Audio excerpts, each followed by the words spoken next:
name's Andrew. Tonight we're learning Autumn on the Lake. It's kind of a view over Lake Washington.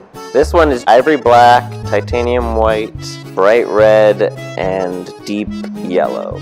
So we start out with the biggest brush, usually our background brush, and we do a guideline for the shoreline or the hill you see in the foreground. And then we start at the top and we mix up our paint, kind of a light gray color, and work big horizontal strokes and cover the entire canvas, not forgetting about the tops or the sides as we go along. That way you don't need to frame it. While the paint is still wet, we just throw in a little bit of yellow. That way you have a little bit of like the lights from the city kind of bouncing on the lake. So that's step one. While that background is drying, we can go ahead and switch brushes and paint the front hillside. Then add some texture like the grass, just so it's not a kind of a crisp, sharp line. We kind of want it to look a little bit naturalistic.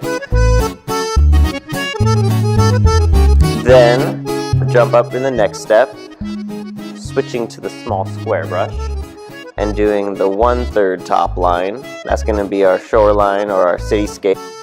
So we start just with big rectangular shapes and then go back and you can add some details to them, like maybe multiple tiers or some triangles on top just to add diversity.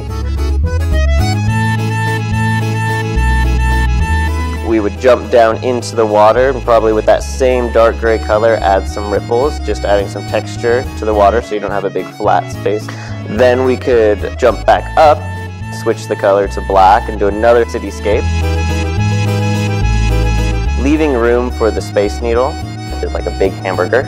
And there's a bottom bun, a patty, a top bun, and then like a little pickle on top with a toothpick, and then a straight line down and then the support.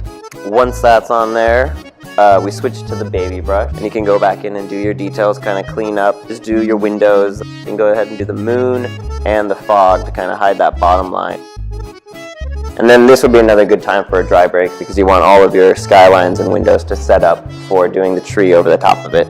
Then we would go into the tree, and trees are very hard to explain because they're pretty simple, but people get very intimidated by them as well. So it's basically just wider at the bottom.